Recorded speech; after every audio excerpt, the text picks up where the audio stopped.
Cool, we're live. Welcome anyone who is already in 2 minutes early, right on time on a Wednesday. Unless you're in the US, then it's probably still a Tuesday, but then it must be very late to you.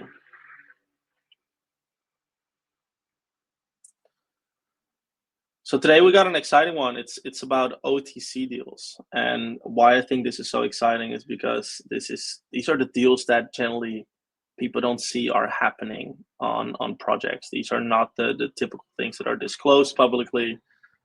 Foundations don't talk about it. Often there's announcement about investment, but they're probably just OTC deals that are happening. And I think part of the reason why I want to talk about it is just to create a bit more awareness that this is what moves markets, right?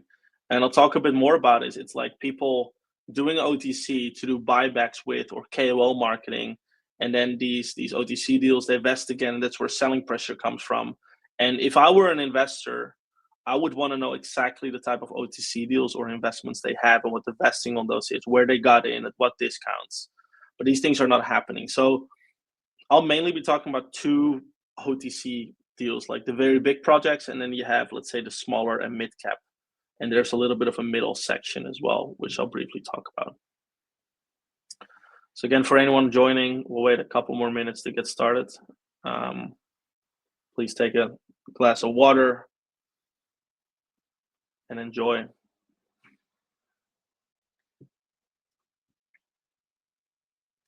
In the meantime, it would be great to, if you want to follow us, like go to X. I'll be talking I'm mostly active on LinkedIn, to be fair. X is secondary, but everything that posted on LinkedIn will also be posted on X. So if you're more on X, follow me on X, T_Buth, or the Enflux page, Enflux.io.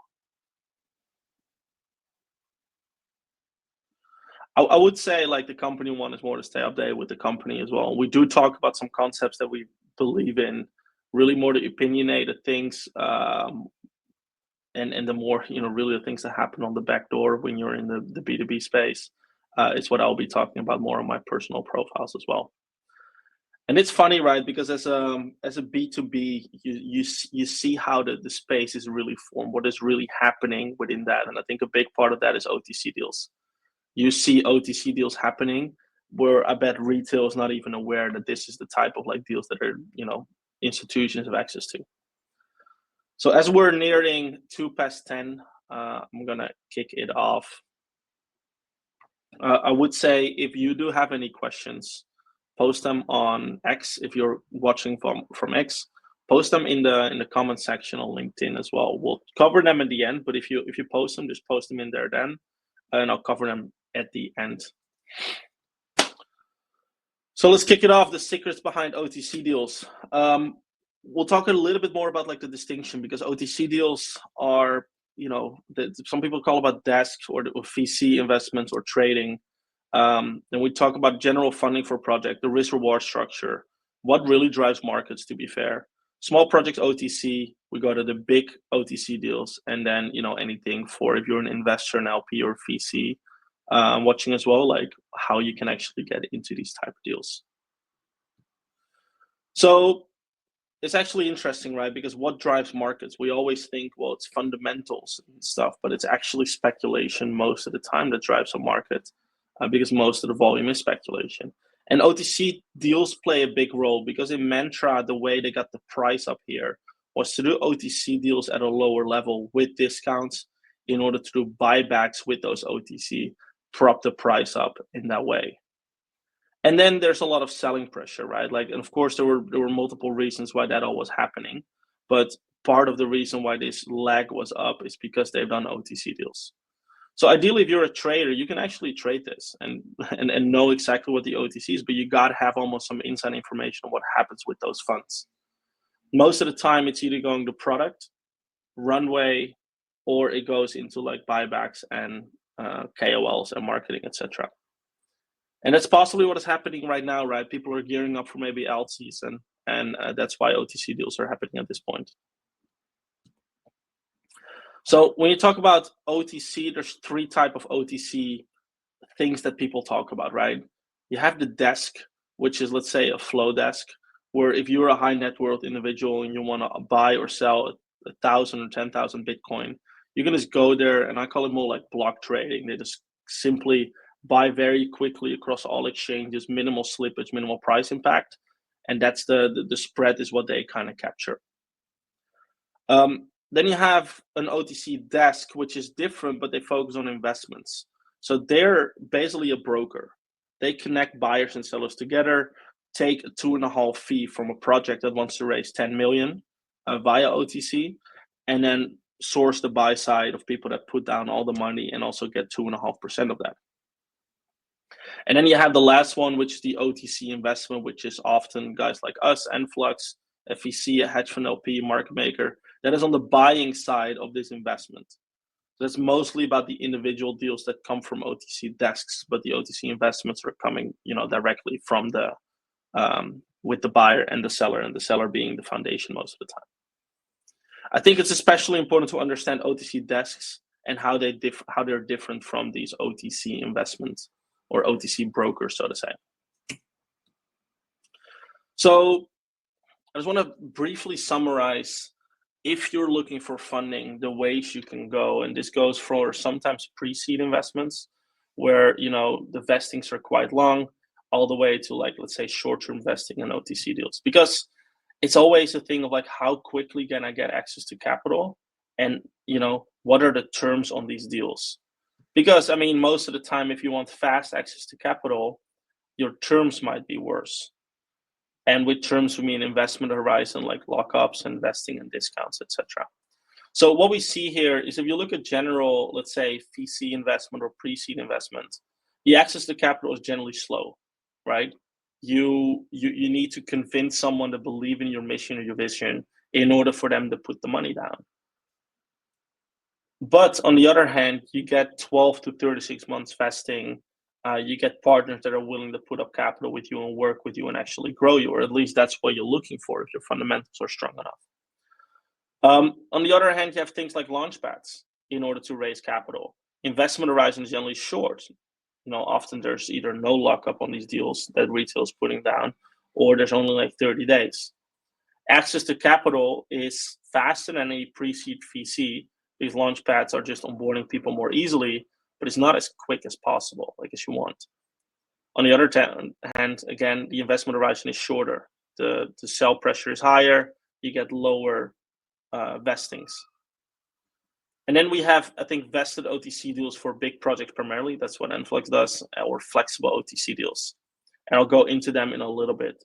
They generally have a shorter investment horizon, especially the flexible OTC deals, but the access to capital is faster. And you as a project just need to think about, how do I get this capital in? And you don't have to pick one, right? You don't have to say, I only go the VC route to get capital in for my, post-launch project. It's already launched, so to say. You could go to a vested OTC deal or a combination of both. You cannot go back to a launchpad, but you can go to like projects like 8 bonds, where you can get a community round OTC filled. So projects often think like, hey, I need to pick one or the other in order to get this funding in, but they can combine it. And I'll talk a little bit more around that, especially around the flexible OTC deals.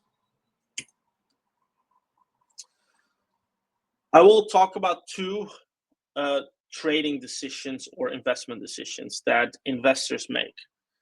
And I want to explain that briefly. And it's more of a spectrum rather than one or the other. Sometimes it's pretty clear.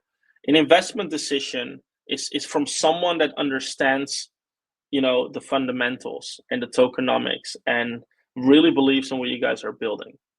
And then what the primary business case is, can I profit from the price increase over a longer period of time without hedging my risk out in some form of way?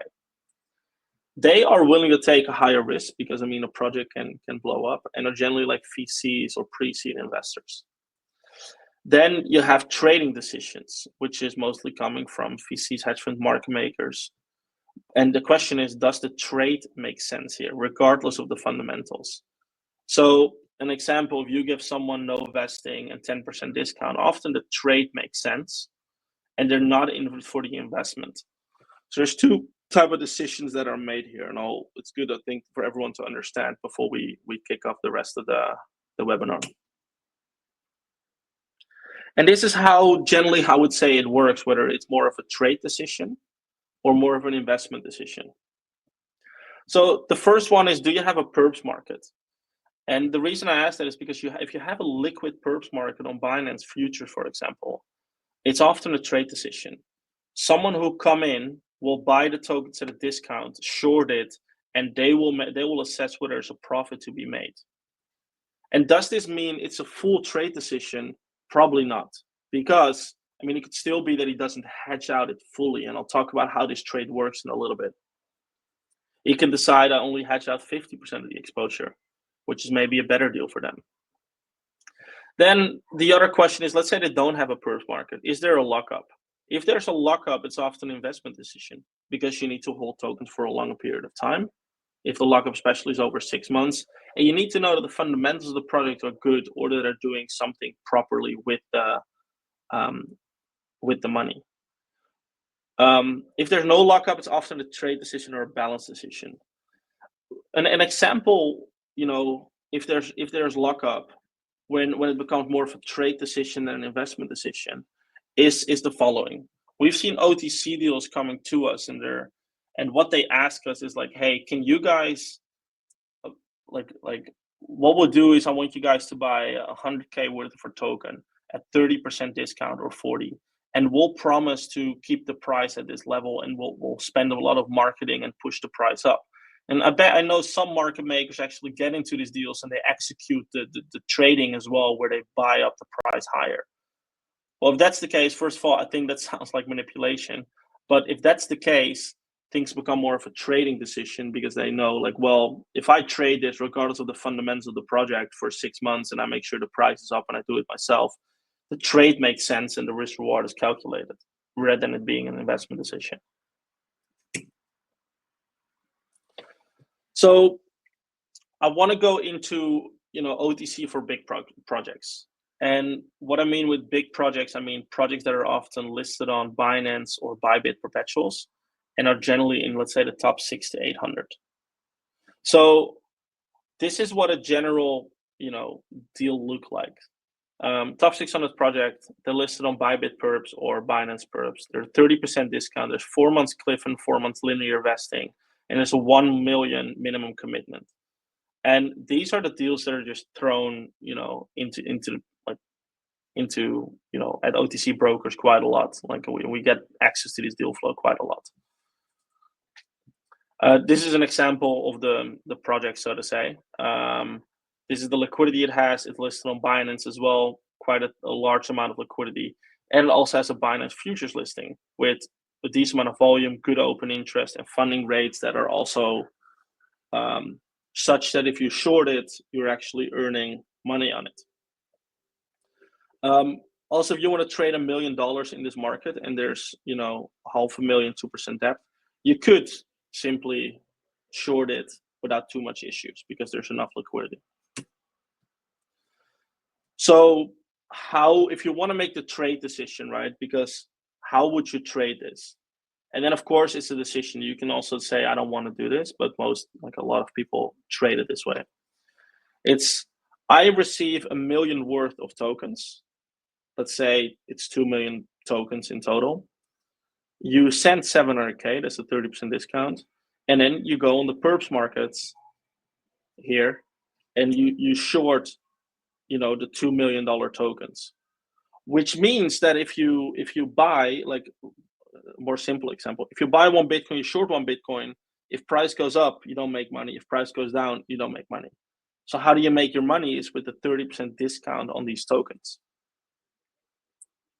So of course, you don't have to hedge out everything. You can say, well, I only hedge out 700K worth of value, or half of it, and I believe in the project and I want to take some risk. And that's sometimes what we do as well, right? Like we don't always hedge out everything, but most of the time, like at least 50% is getting hedged out.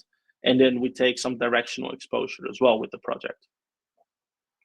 In the meantime, you receive funding rates. So sometimes how I actually phrase this investment thesis, it is funding rate ARP plus 30% discount. That's almost what you're doing here with lockup. So it's funding rate ARP where you get the tokens at a discount at a lockup. If you're willing to take that bet, this is kind of like the trades that we're doing.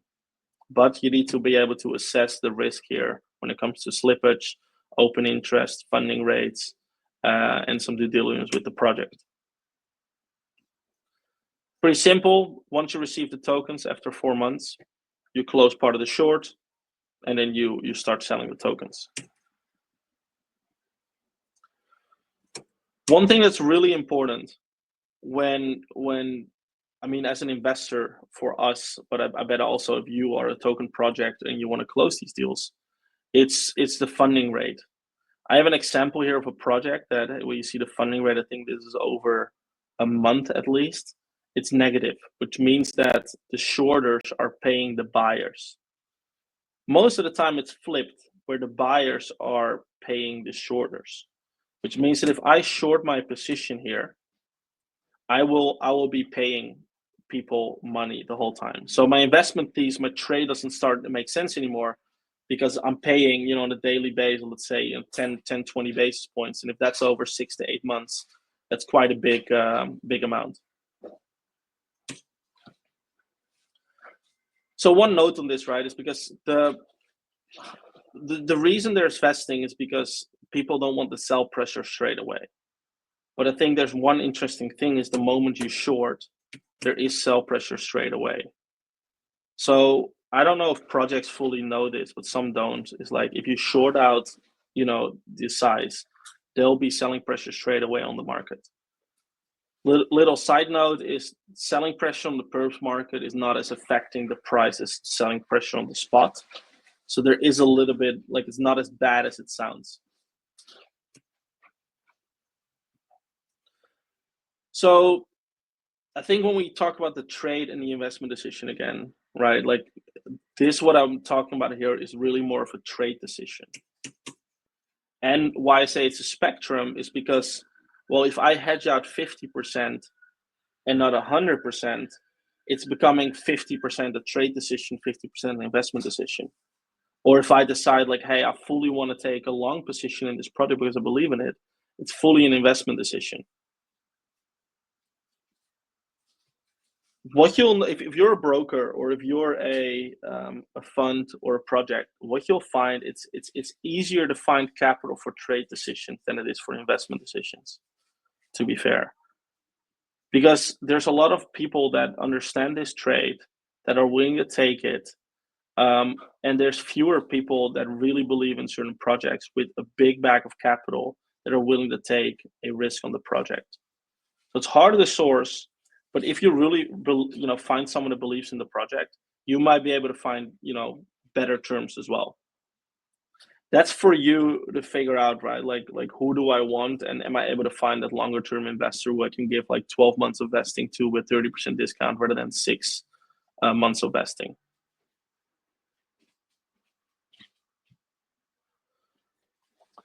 So I made a brief chart which, in my opinion, visualizes the amount of discounts that need to be given for X amount of vesting, roughly, just to give some perspective of what it looks like. Because generally what we see is, you know, with 0 to 1% of discount, it goes up to like 1% a month of vesting. Average, it goes into like 10% discount. If you do an average of 3 months of vesting, and an average, what I mean is if you do 3 months cliff and 3 months vesting, that's an average vesting period of 4.5 months. You're looking more like 20%, 5 months around 25, and then the general discounts that you see on these bigger deals are really the 30%, and sometimes even 40 or 50. Goes into 6 months of vesting or 6 months plus, and you also see deals coming at like 24 months of vesting. But again, then you need to find that investor that is really willing to hold for a long term and to take a directional bet. Traders are willing to put the money down, but only at like 6-7 months of vesting maximum, because they don't want to lock up the capital for too long, have the risk of the funding rates, while an investor is maybe willing to lock up capital for 24 months because they would have done that anyways.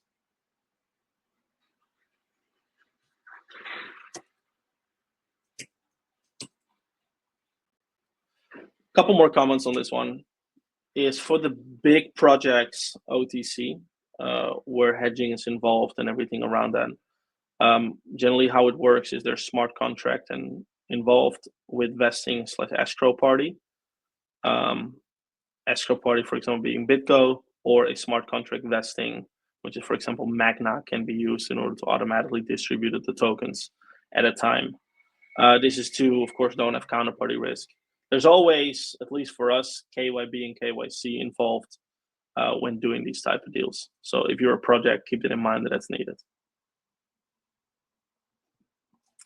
And one thing that I just find super interesting, and also why I wanted to do this, is because these no one sees these deals. If you're not in the space on B2B or talking to a lot of projects, and especially big ones, you don't have access to these deals. You don't see them, you don't hear them. You think that really the market is moving simply by, people buying and selling and actually retail or investments. But again, what I explained before with Mantra, this is what really drives markets.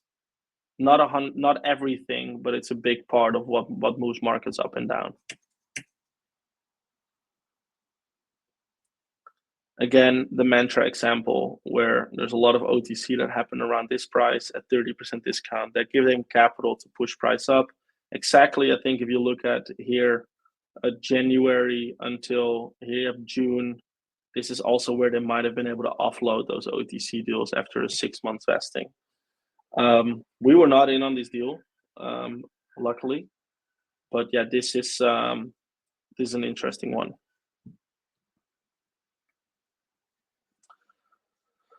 So we go from the bigger projects more to small cap projects. These projects don't have any perpetual markets, so you cannot hedge them. But there is still a thing such as a trade decision and an investment decision. Also explain how Enflux works here, and why vesting might not sound as, or like no vesting might not sound as bad as you think it is. So it's an investment decision the moment you put vesting in, because there's no way for someone to hedge out anything, right? So it's harder to source because someone needs to believe in your project. You're quite small, so you don't have access to like the top tier investors. And you want to find someone that would have ideally bought anyways, right? And now they get like a specific discount and are willing to put up a bigger size as well. Better fundamentals mean better terms. That's a big one. You also have the trade decision, which is, well, you have no vesting where someone can liquidate straight away. It's very easy access to capital because, people just with trade decision, they're easy to source. And generally you get worse terms when it comes to the vesting, so to say. But there is a trade-off here because there's also lower discounts. What I showed here is, well, if you want no vesting, let's say you get a 10% discount, that's pretty reasonable. But if you want to go to like 3 months vesting, or sometimes even a month, like a month vesting would bring your cost basis up to like 20% suddenly. So is it worth to get 1 month of vesting to delay sell pressure, but have to pay 20% instead of 10% or 5% sometimes even? And I think that's what you got to keep in mind. And I think the same accounts for these big OTCs, because I don't understand why projects would do this. Like, you can just liquidate on your market yourself. But this is, to be fair, how the game is played. They just want easy access to capital, get a big chunk in, and don't care whether it's hedged or not.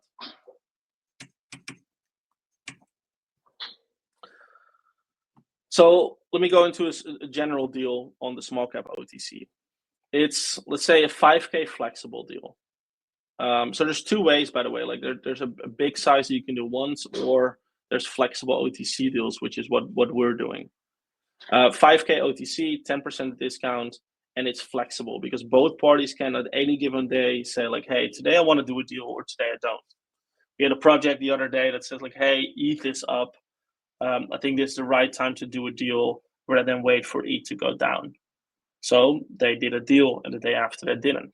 We have projects that are doing deals literally every single day for the past 8-9 months since we started.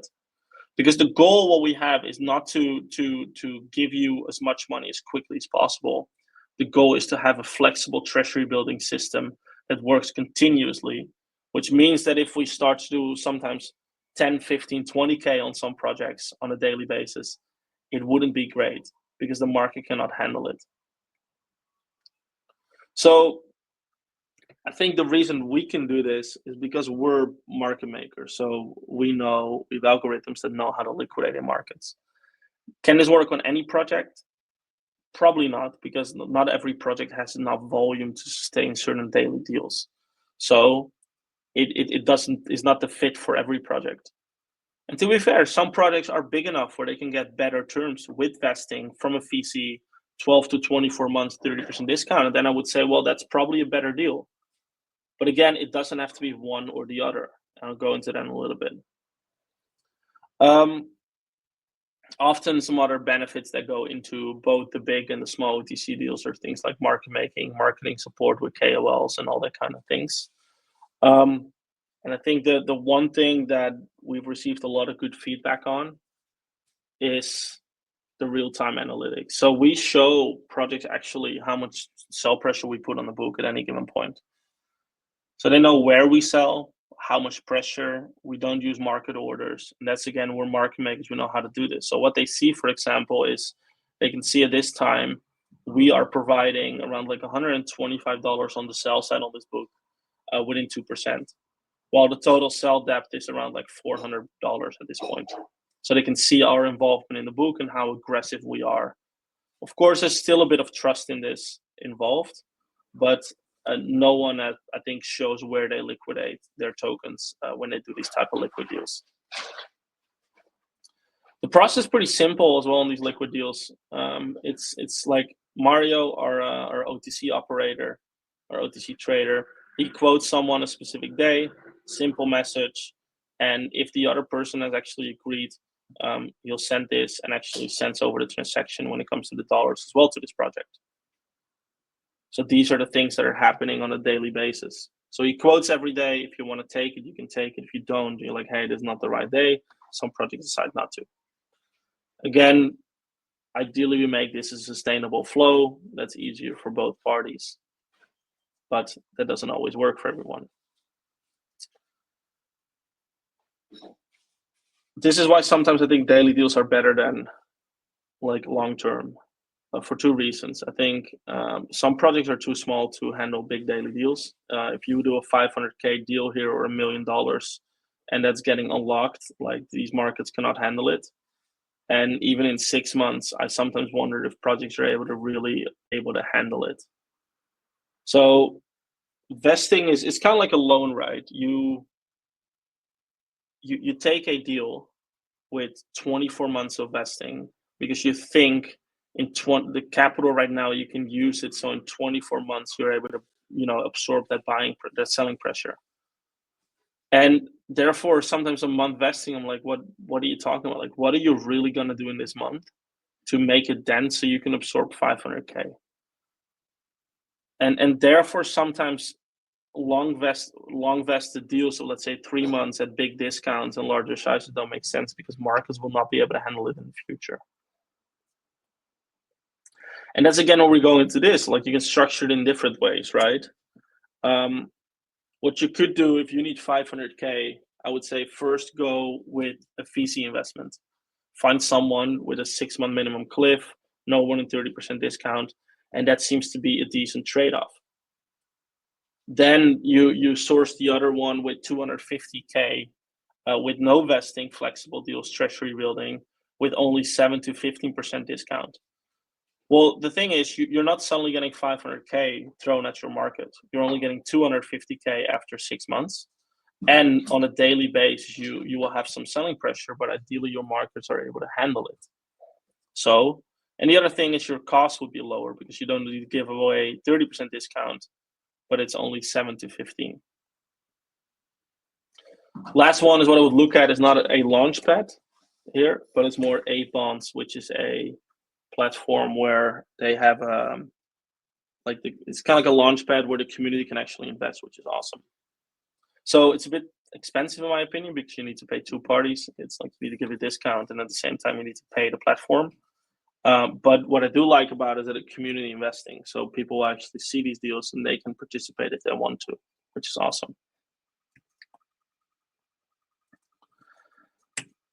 To be fair for both, work with someone that knows how to liquidate.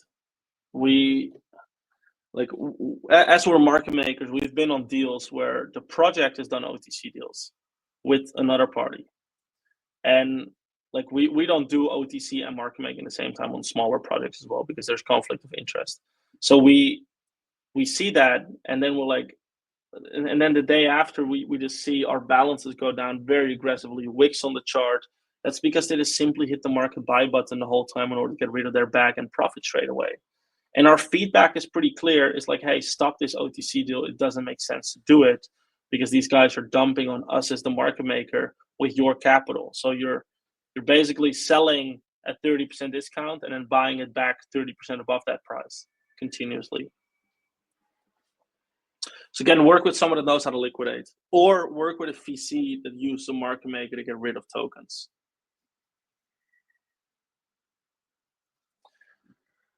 I mentioned it before, but this is why I think vesting is sometimes overrated. And to be fair, I'm for vesting in general. I think it's better but only if it's long enough, if you work with someone who really believes in your project. So on large caps, you can argue that vesting is worthless because tokens will be shorted straight away. Like, selling pressure is not delayed. Selling pressure is immediate because someone shorts in the perp market, which has, a price impact. So is it worth to then give away 30% more discount or 20% to have 6 months of delayed vesting, or 4.5 on average? That's, I think, the trade-off that a project needs to make. Like, what do I value? I understand that it's often community perception as well, or perception for anyone else, that you say, well, there's vesting involved. But if you logically look at it, it's better to just do no vesting and to sell at like 3% discount for these bigger tokens. Small caps, it's more of a discount versus lockup trade-off, right? If you're able to get 10% discount or 5% discount with no lockup, that might be better than a 1 month lockup and 40% discount, because that's a very expensive deal. So again, if you're able to find a good deal, I think it's great, and you don't have to do no vesting and slower discount. But on the other hand, sometimes it doesn't make sense.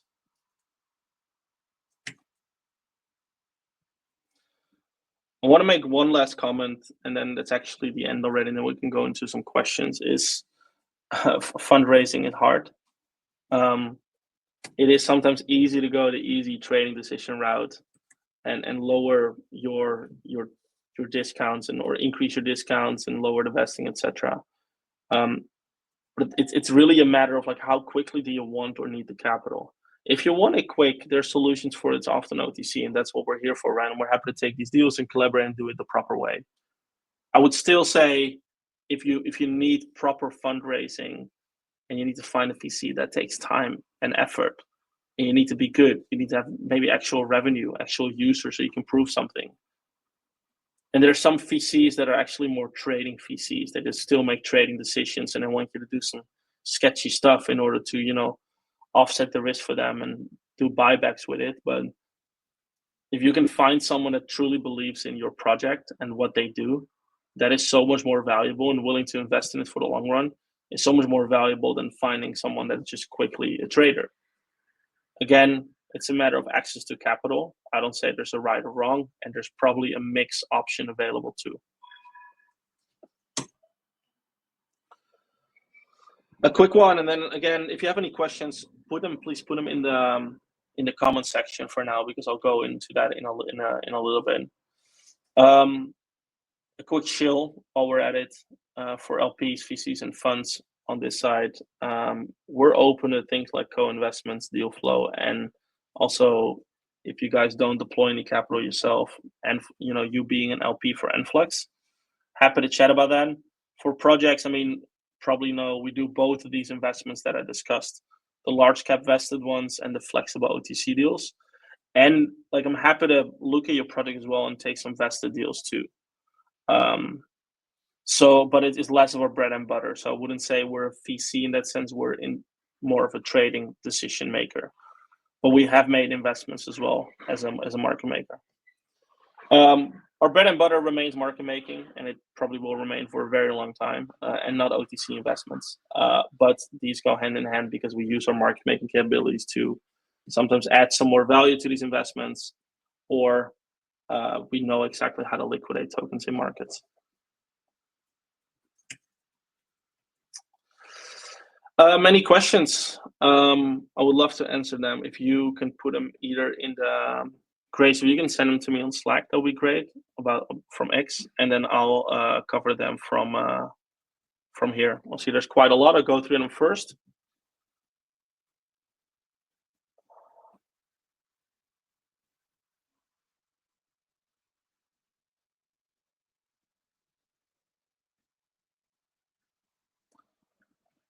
Mace. Hey, Mace. Yeah. You say opening a perp short also has an effect on the spot, although not one-on-one. No, that's true. It's a bit more like, I don't know the exact ratio. I'd say 75%, 50 to 75% of effect, but it's a little bit less. Mr. Blue, yeah, I see the mantra effect. Mr. Blue says, how can OTC deals have an impact on market price when the whole point of the OTC deals are meant to not affect the markets? It's a very good question. Well, down the line it will, right? Any more tokens that are out there in the market are in the long or short term having an effect on the market. Well, so I mean, as market makers, what we trying to do is do OTC deals that have little to no impact on markets. So if you can easily sell, and the rule is, I think around like 5% of organic volume is what you can ideally do in a market without impacting price too much or at all. But what is really important that if you want to do that, there needs to be 5K of net buying activity on your mark in order to offset that. For some small projects, that's something really hard because they have no volume. And if they have volume, it's only sell volume. So it's all about, do you have net buying or net selling on a market? And if that's enough, you can do OTC deals to build treasury for yourself. And there is such thing as indirect price impact, right? Because yes, we're adding liquidity on the sell side when you sell. People buy into that. Otherwise, price would have gone a little slightly higher. So you're putting a bit more like a cushion on price. But it's really a market maker's, I think, expertise to find the right balance between liquidating with a lot of pressure and having a natural market upwards movement that is still possible if there's buying activity.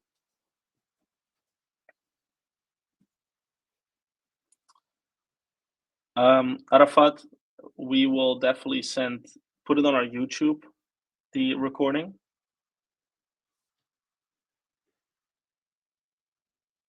Cool. Let me see if there's some more questions in here. Otherwise, I'll go to the questions from Grace. Cool. Let me quickly check Grace. Okay. So how is pricing determined in OTC trades compared to spot markets? It's a really good question. So spot markets are, you just buy off the market, right? So the market, the order book determines what your buying and selling prices are. OTC is different. It's often a reference price, which is most of the time the current price minus a discount. If your sizes are bigger, if you add some more value, you can get bigger discounts. If that's not the case, it's going to be harder. Sometimes what happens is that the reference price is not the current price, but it's, let's say, a 7-day average in total. So what happens is the 7-day TWAP is being calculated. And then based on that, you get a 30% discount, which is in a way a bit more fair way to calculate a proposal. But it depends, right? If the deal is $1 million, that makes sense. But if the deal is $10,000, that's often not like the case. How do you verify the credibility of the counterparty in an OTC deal? Well, I think it's two ways. Like it's from the buyer and the seller side, right? Like if we're buying, we want to buy from foundations or VCs that can do KYB and are not shy from using an escrow party. And the other thing is as well, like, what are the tokens used for? How do you get the tokens? That's also interesting. If it's the foundation, that's often not a problem. But if you buy from individuals, which sometimes happens, or VCs, you definitely want to ask these questions because there are some, I think, sketchy things happening as well. If you're a project, I think it would be the same, right? It's like, hey, what OTC deals have you done before? Often they cannot be fully disclosed because of NDAs, which is hard. But I think things like dashboards or analytics, or I think just a general vibe or the reputation of things they've done before in the past and how they look at the market, I think are really important. It's more of a feel as well. What value do they add? Who do you speak to? How do they communicate? Uh, and of course, it's not like a trust me, bro type vibe, but there's less hard things you can do besides that. How can a market maker support stability after an OTC transaction? So it's a really good question because let's say there is selling pressure coming on. How do we make sure there's buying pressure again after that? And that is, to be fair, it starts with the projects beforehand that need to understand whether they can do OTC or not. Some projects don't have a choice because they run out of capital, and then it's like, well, either we die or we do OTC or we find someone. Some other projects are big enough, and they're like, well, then it's basically a matter of like, do I have enough buying demand to actually absorb all this selling pressure in general? Market makers can help with that, with maybe putting buy liquidity on the book, which they often not do because they cost them money, or work with KOLs and marketing.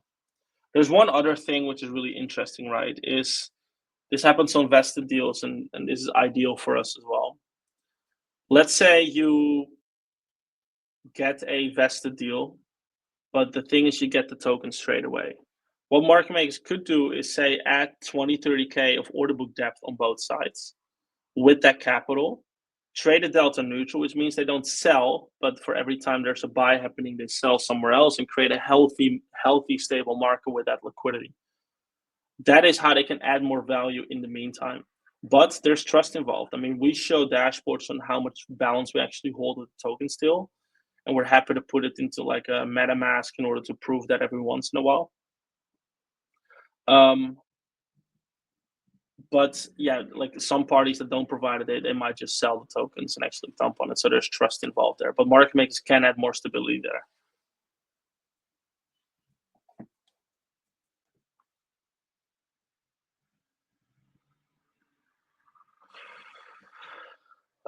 Mace, good question. What's your view on having a spot and future listing on TGE? It's a good question. It depends on the size. I think if you're not a SUI type project that is very big, I would not recommend it, because what people will do is they will short the hell out of you. They will, like at launch, you always have the initial peak and they can just sell and dump on you. And that's really what we see happening, where launches, it depends on what you want, right? Like a lot of people want like a multiple on their launch and then build treasury at a high level. But what will happen then, a lot of people will open shorts and they can sell without even having tokens. So I think it is not great for a launch to have a perps market straight away. But to be fair, like we have seen, projects not always have a choice. We've seen MEXC just open up a perps market without the project approving. They can just do that because they think there's volume. Well, you're not suddenly going to get a Bybit futures listing for free. But on MEXC and BitGet, we've seen this happening where the project didn't approve it, didn't want it, but they still did it.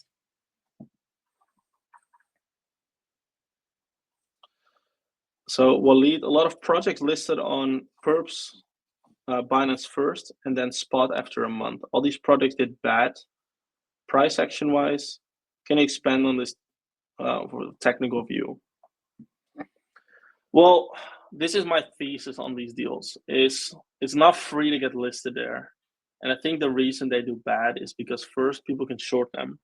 And I don't know how much they paid for the listing, but it might be so much that the project cannot handle it. If you're paying 600K for a listing, but your project cannot handle it and all the selling pressure is being put on the book, that's tough. So, and I could imagine that you might pay more than that for a Binance Alpha. plus a Binance future, and then possible conversation on a spot. And before that, they might have done an OKX deal or a Bybit deal in order to actually secure the Binance futures listing, right? So it's all about, you just paid a lot in tokens, possibly gave too much, away, and the markets cannot handle it because they're actually not big enough. That's maybe what's happening in the background. That's a good question. Also, let me know your thoughts, right? Like you can DM it to me if you feel like that's true. If you have any other view, or quickly post in the channel here as well.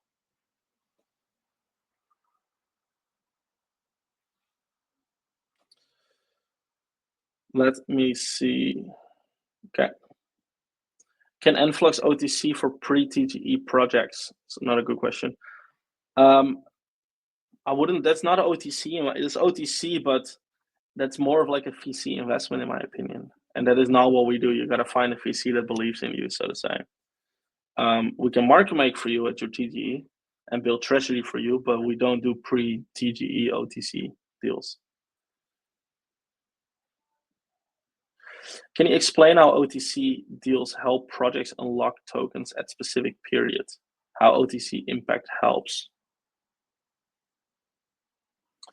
I don't know if I'm fully understanding it, but what it sounds like is like, how can, OTC help with building treasury every time tokens unlock? And it's basically, there's two ways to do it. You can build treasury yourself sometimes, or what could happen if you liquidate, like you go to an OTC party who's just quoting you when you pay a discount and you get the capital straight away. So they're like, hey, tokens unlock, let me sell it to this OTC investor straight away who's interested at a specific discount.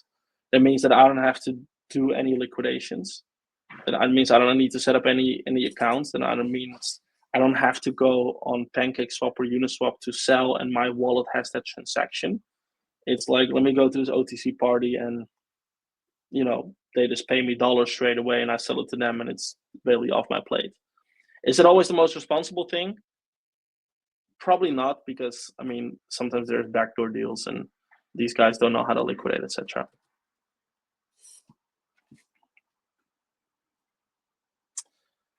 Let me see if we have some more questions. Thanks, John. Thanks for being here. Thanks, Mace. Can we have Rahul? What is a project want to cover a secondary listings fee with the help of OTC and lock the remaining supply for security? Yeah, to be fair, I think that's a bad idea. Like that is why I think most projects die. That is why these Binance perpetual listings are all going down. It's because they need to source money from somewhere, someone to pay it up front, because they think that the ROI is super positive on these exchanges. It might not be, a lot of selling pressure comes, and then they're basically that. So you can do a little bit, but it's not the most sustainable thing. I think a lot of projects overdo the amount of OTC investments, or they overdo the amount of exchange listings. If you look at general Web2 investing, there's such thing as like price to earnings ratio, which most often defines the fair value of a project. Like if the PE ratio goes way out of skew, that means that it's very likely there's more selling pressure coming. And that means that you take your project way out of where the fundamentals are. And that might sometimes be happening in crypto too, that projects that don't really have proper fundamentals, meaning no revenue, no users, no solid product, are listed on these big exchanges, but there's no buy and demand generated simply from the users, and it's not a sustainable token economics. The business case doesn't make sense in that case. And then they still want to go and buy Binance Future because the opportunity is there.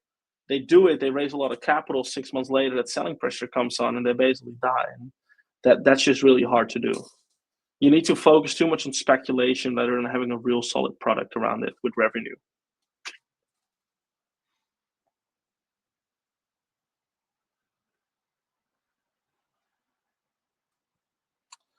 I think I covered most of them. I have Nirmal asking one more question. For BD side of OTC deals, in very easy to close deals as projects are in huge need for funds for runway or operate but in bull, closing deals becomes challenging as project can give a discounted tokens. How to increase chance of deal closure in bull market? It's a good question, because the dynamic you say is that in a bear market, it's easier to close deals because they need funds. That's not always true. What we actually saw is when the market went down, December, January, like November were huge, right? Like market was up, OTCs were big, and we saw a lot of deal flow coming in, and we did a lot of volume. When you look at the OTC deals, after that, it went down. Projects still had enough runway because they just did OTC, but they didn't need to sell anymore in order to extend their runway. So what they did, they waited. And then at some point, we're like a couple months later, they came back and were like, fuck, we run out of capital right now. Now we need an OTC deal. So that's not the best position to come off, because like we cannot do that sustainably most of the time, which is hard. And you don't want to raise capital out of necessity because you kind of go down. You want to raise ideally capital because you have a good, strong business case, and you want to put some extra fire underneath it in order to really excel the business.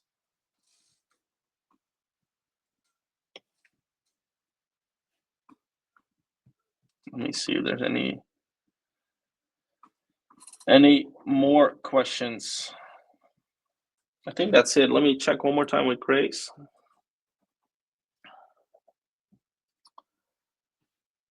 I see Grace is typing. All covered. Cool. Then I think that's it. Again, it was a pleasure. Part of the team, lovely team here. Great people. We got together in Bulgaria. We have a small office there. So it's really nice to meet everyone. That's what you see here on the picture. And the rest, not everyone on the team was there, but it was lovely to meet everyone. Again, follow us on YouTube, where we talk a bit more about this. The other webinars are there as well.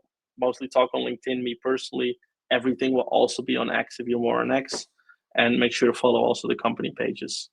If you have something, if you think like, hey, there's something in it for me, whether you're a VC that wants to get into it, whether you're having part of these deals and you want to see if we can close them, or if you're a project and wants to just talk about this, I put my Telegram here. Don't share with everyone, but you can message me privately.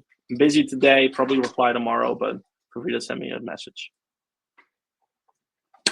Have a lovely rest of the day, and see you at the next one.